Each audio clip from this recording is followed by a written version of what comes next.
नमस्ते फ्रेंड्स। बच्चों की स्कूल स्टार्ट हो गई है। हर घर में ब्रेकफास्ट, लंच, टिफ़िन की बातें होती होंगी। मूंग दाल चिला रेसिपी ऐसी है जो हर घर में बनाई जाती है, लेकिन बच्चों को हर रोज़ अलग अलग टिफ़िन चाहिए होता है, या फिर घर में भी जब वो सब्ज़ी रोटी खाने के लिए मना करते हैं तो हर एक माँ का टेंशन बढ़ जाता है। तो फिर क्यों ना रोज़ की रेसिपी में ही थोड़ा सा ट्विस्ट लाते हुए अगर हम उसे हेल्दी और फीलिंग बनाए तो बच्चे भी खुश और माएँ भी खुश। मैं आज आपके साथ शेयर करने वाली हूँ हेल्दी स्टफ़ मूंग दाल चीला। यहाँ पे मैंने छोले का स्टफिंग यूज़ किया है। आप इसी को रिप्लेस करते हुए उसके अंदर पनीर का, काले चने का, टोफू का, सोयाबीन का कोई भी प्रोटीन रिच स्टफ़ यूज़ कर सकते हो और आपका जो चीला है उसे और हेल्दी बना सकते हो। अलग अलग स्टफिंग के कारण बच्चे भी उसे इंटरेस्ट से खाएंगे कि आज उसके अंदर कौन सा स्टफिंग है, क्योंकि मूंग दाल चिला वैसे भी हेल्दी प्रोटीन रिच एलिमेंट होता है।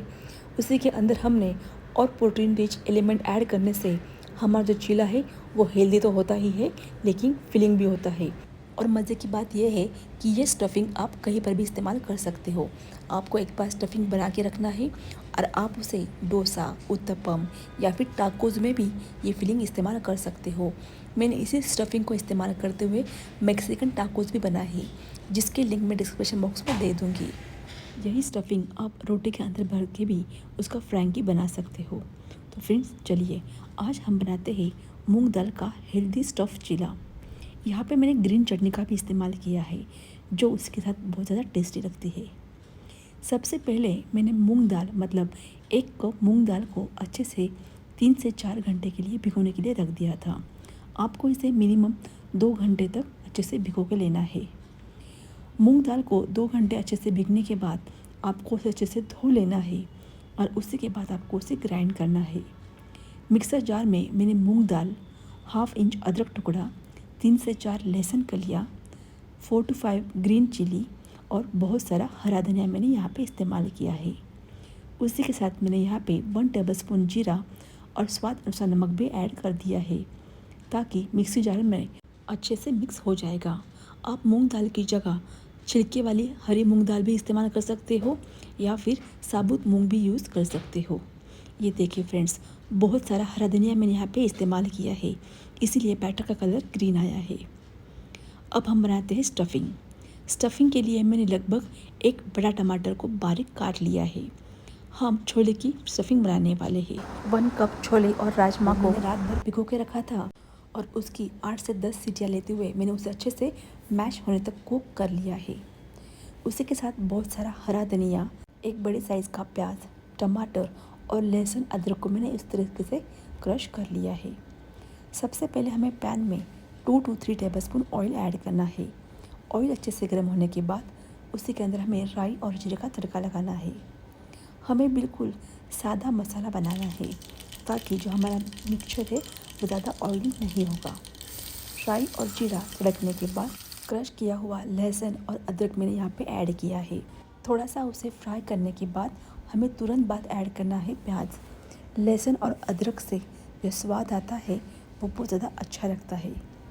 उसी के साथ हमें प्याज को भी अच्छे से भून लेना है।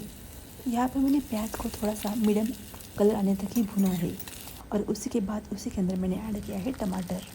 टमाटर को भी आपको प्याज के साथ अच्छे से भून लेना है, ताकि वो अच्छे से सॉफ्ट हो जाएगा। उसी के साथ थोड़ा सा हरा धनिया भी मैंने ऐड कर दिया है। प्याज और टमाटर को अच्छे से 2 मिनट तक आपको भून लेना है और उसी के बाद आपको इसके अंदर ऐड करने हैं सूखे मसाले। यहाँ पे मैंने 1/4 टीस्पून हल्दी powder, half teaspoon red chilli powder, 1 teaspoon धनिया पाउडर और half teaspoon garam masala add किया है। अब इन सारे सूखे मसालों को आपको अच्छे से मिक्स कर लेना है और उसी के तुरंत बाद आपको अपने बॉईल किए हुए छोले राजमा उसी के अंदर आपको ऐड करना है। अगर आपने पनीर का स्टफिंग यूज़ किया है तो पनीर आपको ऐड करना है, काला चना यूज़ किया है तो वो आपको ऐड करना है और बहुत सारा हरा धनिया। उसी के साथ स्वाद अनुसार नमक ऐड करते हुए आपको उसे अच्छे से मिक्स कर लेना है। और ये देखिए फ्रेंड्स, बिल्कुल 5 से 10 मिनट के अंदर आपकी ड्राई छोले की सब्ज़ी बनके रेडी होती है। आप टिफ़िन के लिए रोटी के साथ भी ये सब्ज़ी यूज़ कर सकते हो, बहुत ज़्यादा टेस्टी लगती है और ड्राई है इसलिए आप इसे टिफ़िन में भी यूज़ कर सकते हो। क्योंकि हम इसे स्टफिंग के लिए इस्तेमाल करने वाले हैं, इसलिए मैंने छोले को इस तरीके से मैश कर लिया है। ताकि जो स्टफिंग है वो अच्छे से चीले को चिपक के रहेगा और वो बाहर नहीं आएगा। इस तरीके से आपको सारी सब्ज़ी को अच्छे से मैश कर देना है और उसी के तुरंत बाद आपको उसे अच्छे से मिक्स कर लेना है और आपका स्टफिंग बन के रेडी हो जाता है। क्योंकि हमने छोले ऑलरेडी बॉईल किए हैं, इसलिए आपको इसे पकने के लिए ज़्यादा टाइम नहीं लगता है। हमारा मूंग दाल का चीले का बैटर भी रेडी है और स्टफिंग भी रेडी है। अब आपको इसे चीला बनाते हुए सर्व करना है। फ्रेंड्स, इस तरीके से आप स्टफिंग बनाते हुए उसे फ्रिज के अंदर रखते हो तो सुबह के टिफ़िन के लिए आपकी ज़्यादा भागदौड़ भी नहीं होगी। जैसे हम नॉर्मल मूंग दाल का चीला बनाते हैं, वैसे ही आपको सबसे पहले अच्छे से चीला बना लेना है। मैंने तवे को अच्छे से गर्म कर लिया है। उसी के बाद मैंने उसके ऊपर 1 टेबलस्पून ऑयल ऐड करते हुए टिश्यू पेपर से उसे पोंछ लिया है, ताकि जो आपका चीला है वो बिल्कुल भी तवे को चिपकेगा नहीं। अब हमें बैटर को इस तरीके से स्प्रेड करना है। आपको बैटर की जो कंसिस्टेंसी है ये इतनी ही रखनी है, न ज़्यादा पतली करनी है न ज़्यादा थिक करनी है। इस तरीके से कंसिस्टेंसी लाते हुए आपको पानी कम ज़्यादा करना है। और आप देख सकते हो फ्रेंड्स, बिल्कुल आसानी से जो आपका चीला है वो तवे के ऊपर स्प्रेड हो जाता है। जब भी आप चीला ऐड करते हो आपको गैस की फ्लेम हाई ही रखनी है, ताकि वो चमचे से टर्न होते हुए उसे चिपकेगा नहीं। ऊपर से थोड़ा सा 1 टेबलस्पून ऑयल आपको ऐड करना है और उसे अच्छे से आपको सेक लेना है। एक साइड अच्छे से आपको उसे सेक लेनी है। जब ऊपर की जो लेयर है वो थोड़ी सी ड्राई होने लगेगी, उसी के ऊपर आपको ग्रीन चटनी, अगर शेजवान चटनी है तो वो शेजवान चटनी, यहाँ पे मैंने हरा धनिया और पुदीने की चटनी का इस्तेमाल किया है। आप चाहे तो शेजवान चटनी का इस्तेमाल कर सकते हो, टोमेटो सॉस का इस्तेमाल कर सकते हो। इस तरीके से आपको चटनी को स्प्रेड कर लेना है और उसी के ऊपर हमने जो छोले का और राजमे का स्टफिंग बनाया है वो आपको ऐड करना है। मैंने यहाँ पे चीले को दोनों साइड से सेका नहीं है, एक साइड से उसे अच्छे से सेक लिया है और उसी के ऊपर मैंने स्टफिंग को ऐड किया है। मैंने स्पून का इस्तेमाल करते हुए ही स्टफिंग को अच्छे से उसे दबाते हुए चिपका दिया है और उसी के बाद मैंने उसे टर्न करते हुए सेकंड साइड को भी सेक लिया है। ये बिल्कुल ऑप्शनल है। वैसे भी आपका जो अंदर का स्टफिंग है वो भी कुक है और हमारा जो डोसा है वो भी कुक है, इसलिए आप उसे बिना टर्न करते हुए भी सिर्फ फोल्ड करके उसे सर्व कर सकते हो। अगर आपको उसे अच्छे से टर्न करना आता है तो ही आपको उसे उस तरीके से टर्न कर लेना है। ये देखिए फ्रेंड्स, नीचे से भी जो हमारा चीला है कितने अच्छे से रोस्ट हो चुका है। अब हमें उसे फिर से टर्न करते हुए उसे फोल्ड करना है। फ्रेंड्स, ये जो स्टेप है ये बिल्कुल ऑप्शनल है, क्योंकि हमारा स्टफिंग अच्छे से कुक है तो आपको उसे टर्न करने की ज़रूरत नहीं है। अगर आपको कॉन्फिडेंस है तो ही आप उसे टर्न करते हुए उसे सेक सकते हो। अब सिंपली आपको उसे अच्छे से रैप करना है और उसे गर्मा गर्म सर्व करना है, या फिर टिफ़िन के अंदर आप इस तरीके से फोल्ड करते हुए भी उसे रख सकते हो। और इस तरीके से हमारा हेल्दी मूंग दाल चीला बन के रेडी है, और वो भी स्टफ़ किया हुआ मूंग दाल चीला। अब हमें इसे निकाल देना है और उसे गर्मा गर्म सर्व करना है। टमाटो सॉस के साथ या फिर ग्रीन चटनी के साथ आप उसे सर्व कर सकते हो।